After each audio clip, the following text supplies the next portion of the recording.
Hi guys, welcome to life styles. ఈరోజు మనం విద్యానందుడి ఓటమి కథ చెప్పుకుందాం. ఫ్రెండ్స్, మన కథను లైక్ చేయండి.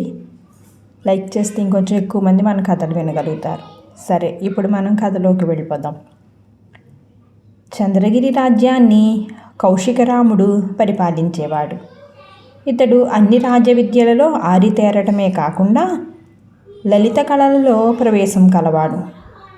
తన సాహిత్యాభిరుచికి నిదర్శనంగా ఆస్థానంలో ఎందరో కవులకు, పండితులకు, కళాకారులకు ఆశ్రయం కల్పించాడు. పాండిత్యం మీద తనకున్న అభిమానంతో తన పుట్టినరోజున సాహిత్య గోష్ఠిని ఏర్పాటు చేసేవాడు. ఆ గోష్ఠిలో గెలిచిన వారికి స్వర్ణ కంకణం తొడిగి 5,000 వరహాలు, సాలువ, వెండి పళ్ళెం ఇచ్చి సత్కరించేవాడు. పోటీలో పాల్గొన్న కవులందరికీ 1,116 బహుమానంగా ఇచ్చేవాడు.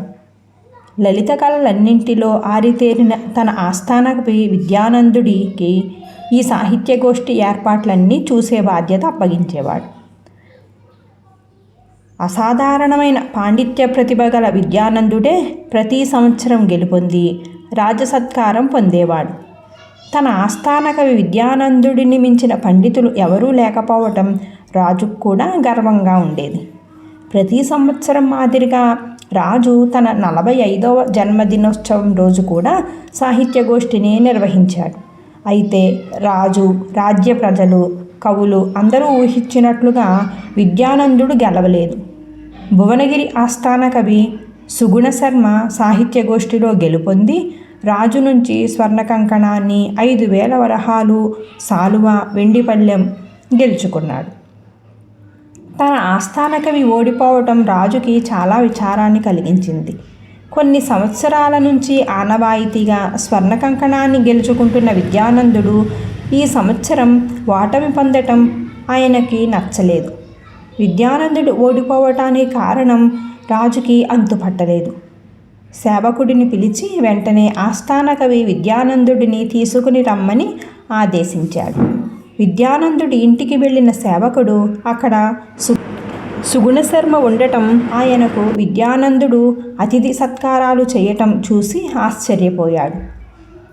రాజుగారు వెంటనే రమ్మన్నారని సేవకుడు చెప్పగా కొద్ది సమయంలో వస్తానని విద్యానందుడు సమాధానం చెప్పాడు. సేవకుడు రాజదర్బారుకు వచ్చి విద్యానందుడి ఇంటిలో సుగుణశర్మ అతిథి సత్కారాలు అందుకోవడం గురించి చెప్పాడు. రాజుగారి పిలుపు మేరకు విద్యానందుడు కొద్ది సేపటికి రాజమందిరానికి వచ్చాడు.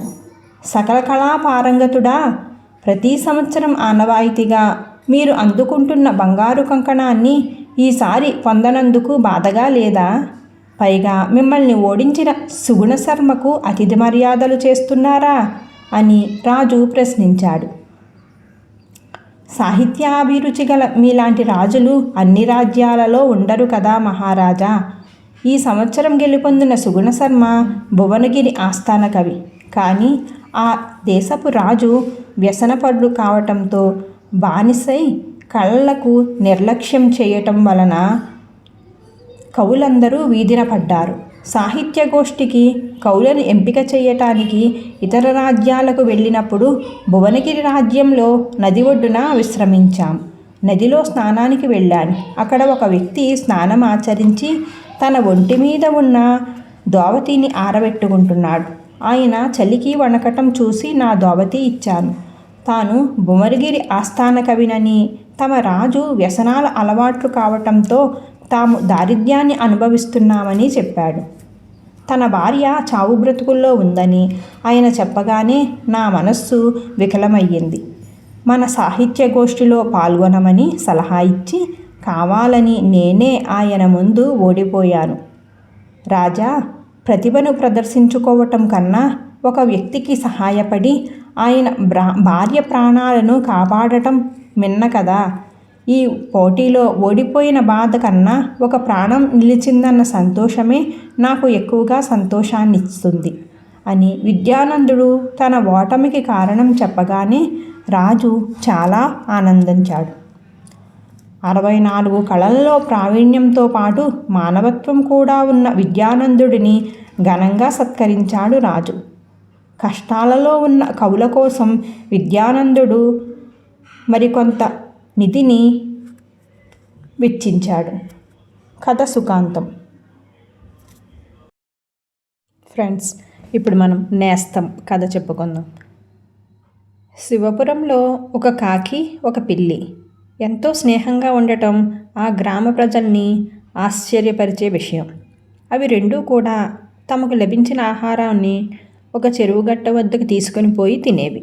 ఏదైనా ఒకరోజు ఆహారం సంపాదించలేకపోయినప్పటికీ కాకి పిల్లికి, పిల్లి కాకికి ఆహారాన్ని ఎంతో స్నేహంతో పంచుకొని తినేవి. శత్రు సంతతికి చెందిన కాకి, పిల్లి స్నేహభావంతో ఉండటం పక్కనున్న గ్రామ ప్రజలకు కూడా వచ్చి జనం చూసిపోతూ ఉండేవారు. అవి ఆహారం పంచుకుని తింటూ ఉంటే దూరం నుంచి చూసి ఆనందించేవాడు. ఆ చెరువుగట్టుకు కొత్తగా ఒక సాధువు వచ్చాడు. అతని పేరు విష్ణువర్ధనుడు. అతను ఊళ్ళో భక్తి గీతాలు పాడుకుంటూ భిక్షాటన చేసుకోగా వచ్చిన ఆహారం చెరువుగట్టు వద్ద కూర్చొని తినేవాడు. అతను తినడం పూర్తయ్యాక ఆ చెరువుగట్టు దగ్గరే ఉన్న చింత చెట్టుకి చేరబడి నిద్రపోతూ ఉండేవాడు.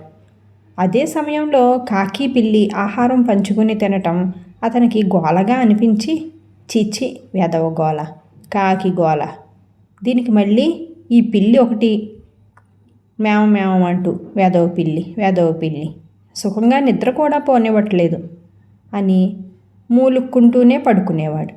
కానీ నిద్ర పట్టేది కాదు. ఈ విషయమై విష్ణువర్ధనుడికి రోజు రోజుకి కోపం పెరిగిపోతూ ఉంది.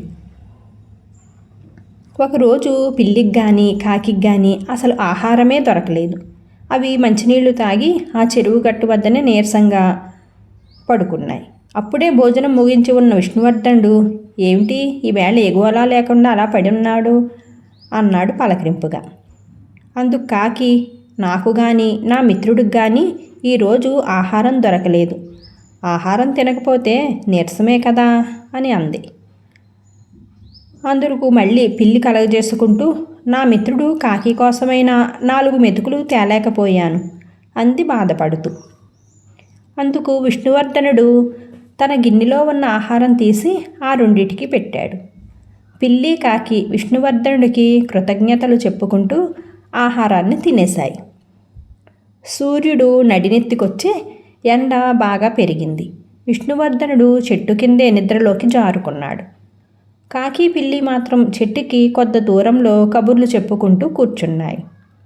ఈలోగా విష్ణువర్ధనుడి దగ్గరలో ఒక పెద్ద తాచుపాము పడగ విప్పి ఆడుతూ ఉంది. అది నిద్రలో ఉన్న విష్ణువర్ధనుడు చూసుకోలేదు. కానీ కాకి, పిల్లి చూసి అన్నం పెట్టిన దాతను రక్షించాలనుకుని అమాంతం కాకి ఆ పాముని ముక్కుతో పొడిచింది. పిల్లేమో విష్ణువర్ధనుడిపై దూకి నిద్రలేపింది. దానికి బెంబేలు పడ్డ పాము మాత్రం పొదల్లోకి పారిపోయింది. సగం నిద్రలోంచి లేచిన విష్ణువర్ధనుడు, చిచి దరిద్రపు కాకి, మాయిదారి పిల్లి, నా నిద్ర అంతా పాడు చేశారే మీరు అని తిట్టుకుంటూ పొదల్లోకి వెళ్ళిపోతున్న పామును చూసి జరిగింది అర్థం చేసుకున్నాడు. అయ్యో మిత్రులారా, నాకు ఉపకారం చేద్దామనుకున్న మిమ్మల్ని చంపాలనుకున్న పాపిష్టివాణ్ణి, నన్ను క్షమించండి అన్నాడు విష్ణువర్ధనుడు. ఈ మాత్రం దానికి క్షమాపణలెందుకు మునివర్యా అన్నాయి కాకి, పిల్లి. అన్నం పెట్టినందుకు కృతజ్ఞతలో తనను పాము బారి నుంచి రక్షించాయి అన్న సంగతి మనసులోనే తలుచుకుంటూ బాధపడ్డాడు విష్ణువర్ధనుడు. చూడు పిల్లి, నీ గోల, కాకి గోల భరించలేక మీకు అన్నం పెట్టాను. అది మామూలు అన్నం కాదు, విషం కలిపిన అన్నం. అందులో విషం కలిపిన దుర్మార్గుణ్ణి నేను అంటూ బోరిన ఏడ్చాడు విష్ణువర్ధనుడు. అయితే కొద్దిసేపట్లో చనిపోవటం ఖాయమని కాకి, పిల్లి తీర్మానించుకుని భగవంతుణ్ణి ప్రార్థించడం మొదలుపెట్టాయి. హే భగవాన్, మరో జన్మలో కూడా మమ్మల్ని మిత్రులుగా పుట్టించు. మేం ఏ జాతిగా పుట్టినా సరే మా మధ్య స్నేహభావం ఇలాగే ఉండాలి అంటూ అవి రెండూ దేవుణ్ణి ప్రార్థిస్తూ ఉంటే విష్ణువర్ధనుడికి మాత్రం దుఃఖం పెరిగి తను చేసిన తప్పు తెలుసుకున్నాడు. పైకి లేచి అటూ ఇటూ తిరిగి విష్ణువర్ధనుడు దూరంగా ఉన్న 2 ఔషధం మొక్కలు తీసి వాటి నుంచి పసరు తీశాడు. ఆ తీసిన పసరు కాకి పిల్లి చేత తాగించాడు. అవి రెండూ కూడా బ్రతికాయి. ఆ రోజు నుంచి వాటితో పాటు చేరి మూడో స్నేహితుడయ్యాడు విష్ణువర్ధనుడు. కథ సుఖాంతం. Thank you for watching guys. Friends, మన కథను లైక్ చేయండి. Thank you.